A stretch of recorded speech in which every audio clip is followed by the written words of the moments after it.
मेरे प्यारे दोस्तों, कैसे हैं आप लोग। दोस्तों इस वीडियो में हम लोग प्रिज्म से लेकर प्रतिबिंब तक पूरा का पूरा कॉन्सेप्ट क्लियर करने वाले हैं। लगभग 18 से भी ज्यादा टॉपिक को इस वीडियो में डिस्कस करने वाले हैं। ये वीडियो क्लास 10th के विद्यार्थी के लिए बनाया जा रहा है और फिजिक्स का वीडियो सबसे ज्यादा इंपॉर्टेंट वीडियो है। इस वीडियो में कौन कौन से टॉपिक को हम लोग डिस्कस करने वाले हैं वो चीज जान लेते हैं। लेकिन उससे पहले अगर पूरा वीडियो का आपको PDF डाउनलोड करना है, जो भी चीज पढ़ाएं, तो आप वीडियो के डिस्क्रिप्शन बॉक्स से बिल्कुल फ्री में डाउनलोड कर सकते हैं। इस वीडियो में कौन कौन सा टॉपिक डिस्कस करेंगे उसके बारे में जानते हैं, जैसे कि प्रिज्म क्या होता है, विचलन कोण क्या होता है, न्यूनतम विचलन कोण क्या होता है, और उससे भी ज्यादा इंपॉर्टेंट लेंस क्या होता है, लेंस कितने प्रकार के होते हैं, और उत्तल लेंस क्या होता है, अवतल लेंस क्या होता है। उसके बाद हम लोग जानेंगे कि उत्तल लेंस कितने प्रकार के होते हैं, अवतल लेंस कितने प्रकार के होते हैं, और सबसे ज्यादा इंपॉर्टेंट है कि उत्तल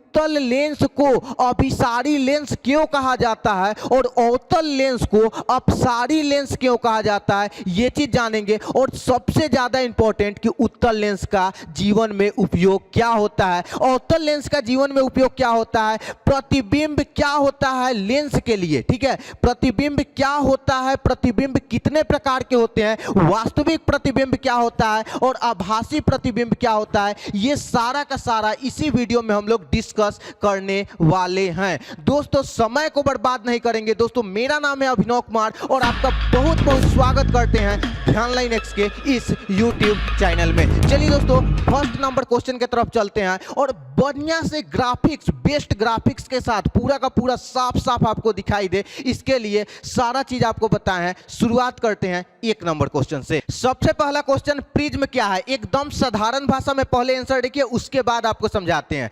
किसी कोण पर झुके दो समतल पृष्ठों के बीच घिरे पारदर्शक माध्यम को ही प्रिज्म कहते हैं। बहुत ही सिंपल डिफिनीशन है, आप आराम से याद कर सकते हैं। क्या है, किसी कोण पर झुके दो समतल पृष्ठों के बीच घिरे पारदर्शक माध्यम को प्रिज्म कहते हैं। अब चलिए सबसे पहले आपके सामने एक फोटो दिखाई दे रहा है। दोस्तों यही फोटो होता है प्रिज्म का, और आपको हम समझाने के लिए बता दें कि प्रिज्म होता क्या है। प्रिज्म का ये तो नॉर्मल डिफिनीशन है, आप याद कर सकते हैं, लेकिन समझने के लिए याद रखिए कि प्रिज्म एक कांच का टुकड़ा होता है, ठीक है, एक कांच का टुकड़ा होता है जिसमें 2 त्रिभुजाकार और 3 आयताकार संरचना होती है। प्रिज्म में 2 त्रिभुजाकार और 3 आयताकार संरचना होती है। अब आप बोलिएगा कि इसमें तो हमको दिखाई नहीं दे रहा है कि 2 त्रिभुजाकार, तो आपके सामने एक त्रिभुजाकार संरचना है। ये प्रिज्म को आप 3D में तो फिलहाल हम नहीं दिखा सकते हैं क्योंकि हमारे पास है नहीं।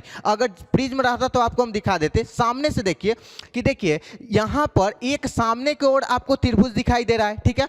अच्छा, एक इस जैसे सामने की ओर त्रिभुज है, इस सामने ठीक इसके पीछे भी एक त्रिभुज है, तो 2 त्रिभुजाकार संरचना हो गया। और इधर जिस साइड से किरण आपतित हो रहा है और इस साइड मतलब इस साइड निर्गत किरण चला जा रहा है, एक हो रहा है आपतित किरण और इस साइड जो किरण आ जा रहा है वो आ जा रहा है आपका कौन सा, निर्गत किरण, ठीक है। और बीच में जो किरण सीधा आ रहा है वो किरण को क्या बोलेंगे, वो किरण को हम लोग बोलेंगे अपवर्तित किरण, ठीक है।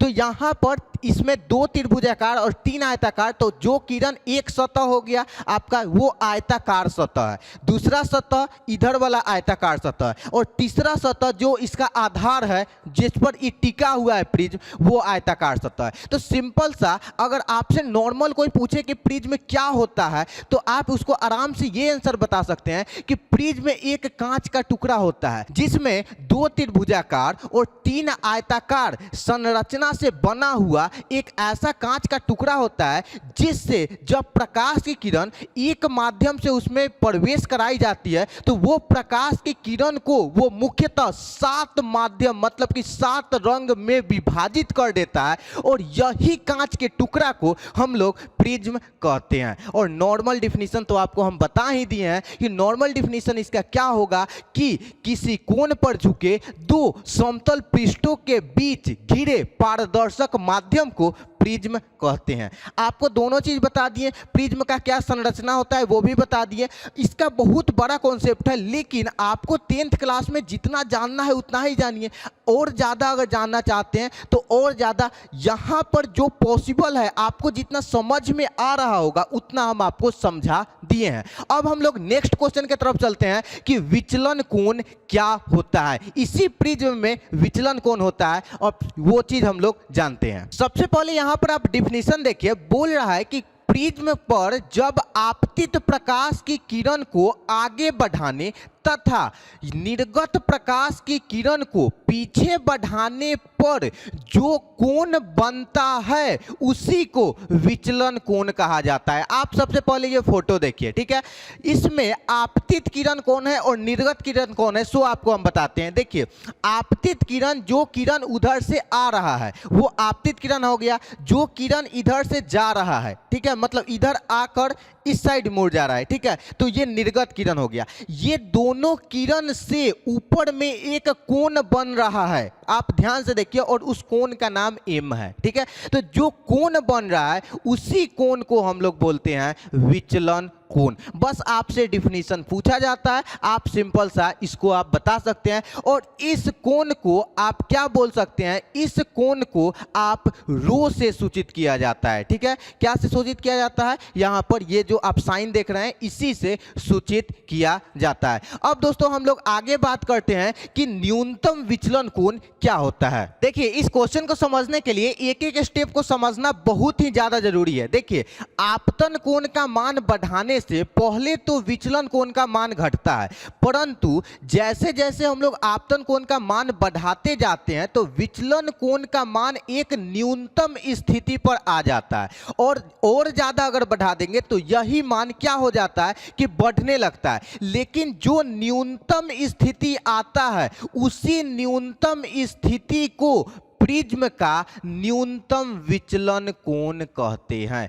मतलब विचलन कोण का मान जो न्यूनतम स्थिति पर आ गया, जो न्यूनतम पर आ गया, ठीक है। जैसे जैसे आपतन कोण का मान बढ़ाएं, जैसे जैसे हम आपतन कोण का मान बढ़ा रहे हैं तो तैसे तैसे विचलन कोण का मान घट रहा है। लेकिन घटते घटते घटते घटते ये एक ऐसा स्थिति कि यहाँ पर हम बढ़ा रहे हैं और इस तरीके से घटते घटते एक न्यूनतम मान पर आ जाता है, और जब ये न्यूनतम मान, तो वही न्यूनतम जो विचलन कोण का मान होता है उसी को हम लोग बोलते हैं न्यूनतम विचलन कोण, और इसे रो m से सूचित किया जाता है। तो सिंपल था दोस्तों, ये क्वेश्चन था। ये क्वेश्चन का आप डिफिनीशन आराम से याद कर लीजिएगा। अब हम लोग सबसे इंपॉर्टेंट क्वेश्चन लेंस क्या है इस पर चलते हैं। देखिए, लेंस एक प्रकाश युक्ति है और ये प्रकाश के अपवर्तन के सिद्धांत पर कार्य करता है। सिंपल भाषा में बोले तो दो सतहों से घिरे हुए पारदर्शक माध्यम को भी लेंस कहा जाता है, ठीक है। अब सिंपल सा आप देख सकते हैं कि यहाँ पर ये लेंस का कुछ चित्र है, आप सिंपल सा ये चित्र को देख सकते हैं। अब हम लोग जानते हैं कि लेंस मुख्य रूप से कितने प्रकार के होते हैं, तो आपको हम बता दें कि लेंस दो प्रकार का होता है। एक होता है उत्तल लेंस, दूसरा होता है अवतल लेंस। अब सबसे पहले जानते हैं कि उत्तल लेंस क्या होता है और अवतल लेंस क्या होता है। तो उत्तल लेंस को अगर हम लोग समझें, उत्तल लेंस एक ऐसा लेंस होता है जो किनारे की अपेक्षा बीच में मोटा होता है, और इस तरीके के लेंस को उत्तल लेंस कहा जाता है। और उत्तल लेंस से जो भी प्रतिबिंब बनता है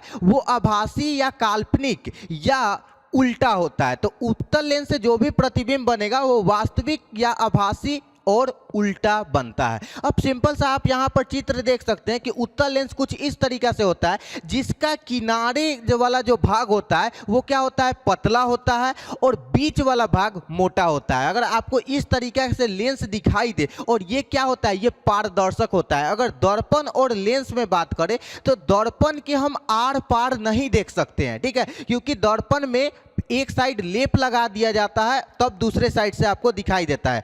लेकिन लेंस वो चीज होता है जिसके आर पार आप देख सकते हैं। तो ये कुछ इस तरीके से कांच का टुकड़ा होता है जो किनारे की अपेक्षा बीच में मोटा होता है, और यही इसी को उत्तल लेंस कहा जाता है। अब हम लोग जानते हैं कि अवतल लेंस क्या होता है। अवतल लेंस ठीक इसका उल्टा होता है। अवतल लेंस वो लेंस होता है कि एक ऐसा लेंस जो बीच की अपेक्षा किनारे मोटा होता है, ठीक है। मतलब कि उत्तल लेंस में बीच में मोटा हो गया, और ये क्या होता है कि ये बीच में तो पतला होता है लेकिन किनारे क्या होता है, मोटा होता है। और इस तरीका का लेंस को हम लोग बोलते हैं अवतल लेंस। आप यहाँ पर चित्र देख सकते हैं। और ये जो वस्तु का जो ये प्रतिबिंब बनाता है, ये वास्तविक, आभासी और क्या बनाता है, सीधा प्रतिबिंब बनाता है। तो उत्तल लेंस से हमेशा कैसा होता है, आपका किस तरीके का प्रतिबिंब बनता है, तो उल्टा बनता है। और यहाँ पर अवतल लेंस से जो हमारा प्रतिबिंब बनता है वो सीधा बनता है। आपकी आंख जो है, आपका मानोनेत्र, वो एक उत्तल लेंस के तरीके से कार्य करता है। सिंपल सा, आप कोई भी वस्तु को देखते हैं तो उसका जो प्रतिबिंब बनता है आपके रेटिना पर, वो हमेशा उल्टा बनता है। लेकिन आपके रेटिना पर का प्रतिबिंब माइंड उसको, मतलब माइंड तक जब सिग्नल जाता है दिक् तंत्रिका के द्वारा, तो वो क्या करता है कि वो आपका सीधा प्रतिबिंब, माइंड आपका जो है सीधा प्रतिबिंब, जो ब्रेन है वो आपका बनाकर दिखाता है। लेकिन आपका जो यहाँ से उत्तल लेंस जो आंख में लगा हुआ है, वो हमेशा आपका कैसा प्रतिबिंब बनाएगा, तो उल्टा प्रतिबिंब बनाता है। ठीक है, तो याद रखिएगा कि आपका अवतल लेंस सीधा प्रतिबिंब बनाएगा, उत्तल लेंस उल्टा प्रतिबिंब बनाएगा। अवतल लेंस का इस तरीका से चित्र होता है।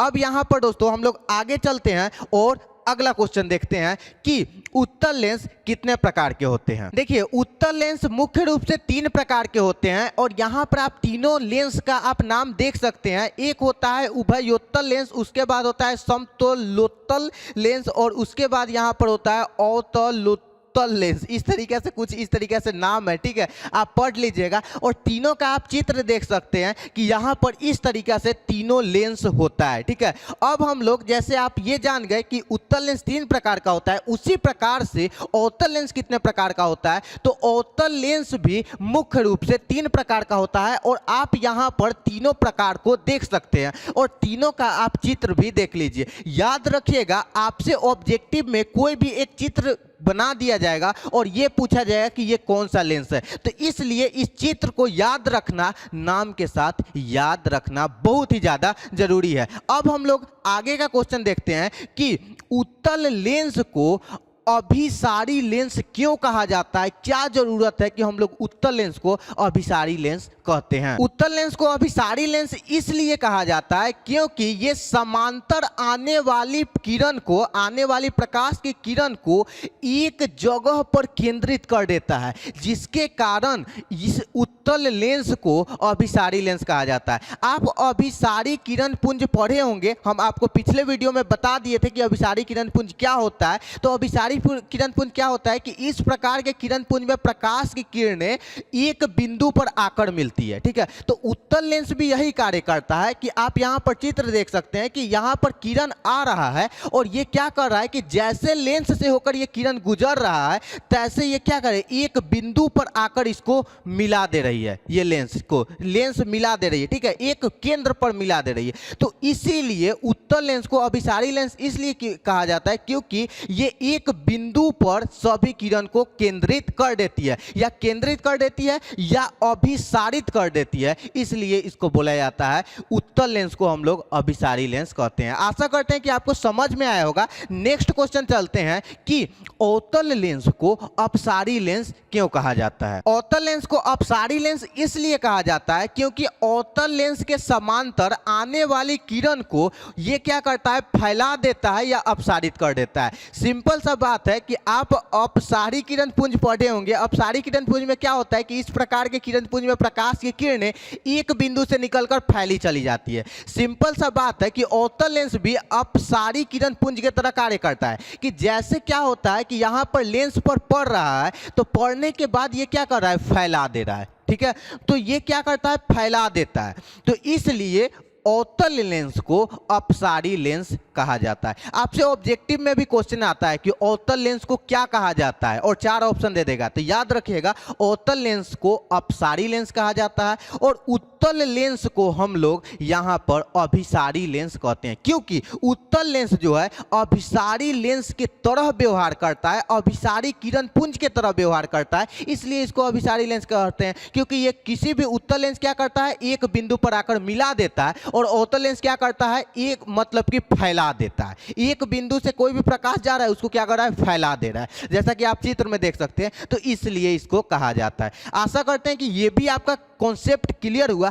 अब हम लोग आगे जानते हैं कि उत्तल लेंस का उपयोग क्या होता है, कहां कहां पर उत्तल लेंस का उपयोग होता है। अगर उत्तल लेंस के उपयोग की बात करें तो उत्तल लेंस का उपयोग निम्नलिखित है। सबसे पहला उपयोग है कि अगर किसी व्यक्ति को दूर दृष्टि दोष है तो उसका निवारण करने के लिए उत्तल लेंस का प्रयोग किया जाता है। उसके बाद दूरबीन में किया जाता है। अब सिंपल सा दूरबीन तो आप लोग जानते ही होंगे, उत्तल लेंस का उपयोग दूरबीन में किया जाता है। प्रयोगशाला में इस लेंस का सबसे ज्यादा उपयोग किया जाता है और उससे भी ज्यादा इंपॉर्टेंट है कि सूक्ष्मदर्शी में भी उत्तल लेंस का उपयोग किया जाता है, माइक्रोस्कोप जिसको कहा जाता है। तो ये चार हम उपयोग बता दिए हैं।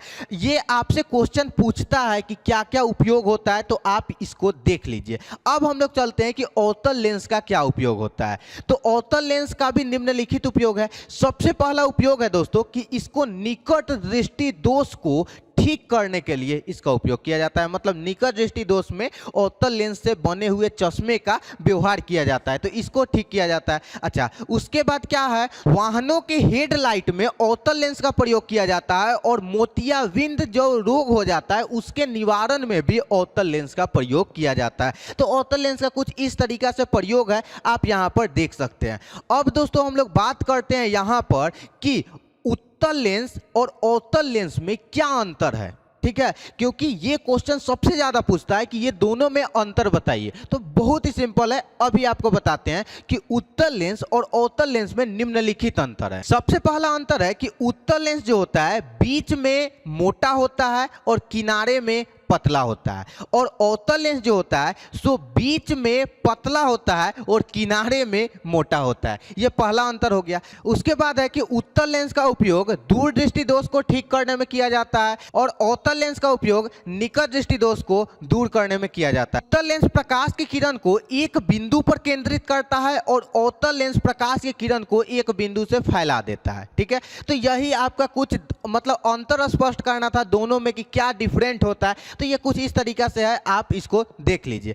अब चलते हैं दोस्तों सबसे इंपॉर्टेंट क्वेश्चन कि प्रतिबिंब क्या है। देखिए दोस्तों, एक हम लोग प्रतिबिंब पढ़े थे, यहां से जब प्रकाश का परावर्तन पढ़ रहे थे तो उसमें परावर्तन के लिए हम प्रतिबिंब पढ़े थे, दर्पण के लिए प्रतिबिंब पढ़े थे। ठीक है, अब हम लोग यहां पर लेंस के लिए प्रतिबिंब पढ़ रहे हैं। ठीक है, तो प्रतिबिंब क्या होता है, तो किसी बिंदु स्रोत से आती हुई प्रकाश की किरणें लेंस से अपवर्तन के बाद जिस बिंदु पर मिलती है या जिस बिंदु से आती हुई प्रतीत होती है उसे उस बिंदु का प्रतिबिंब कहते हैं। सिंपल सा बात है कि किसी बिंदु स्रोत से आती हुई प्रकाश की किरणें लेंस से अपवर्तन के बाद, लेंस से क्या हो रहा है, जा रहा है लेंस पर और उसके बाद अपवर्तित हो जा रहा है। अपवर्तन के बाद जिस बिंदु पर मिल रहा है या जिस बिंदु से आ रहा है उसे उस बिंदु का प्रतिबिंब कहते हैं। सिंपल सा बात है दोस्तों कि प्रतिबिंब मुख्य रूप से कितने प्रकार की होती है, तो प्रतिबिंब मुख्य रूप से दो प्रकार की होती है।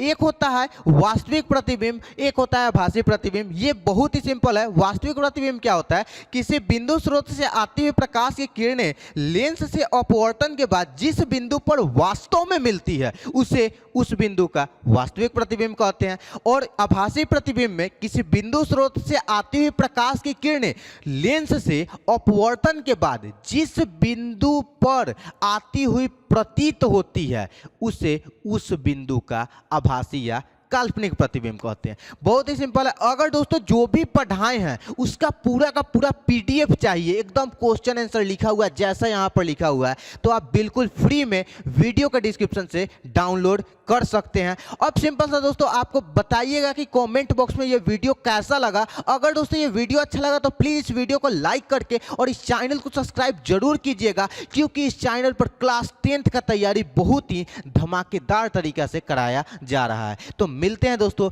नेक्स्ट वीडियो में नए टॉपिक के साथ, तब तक के लिए दीजिए इजाजत।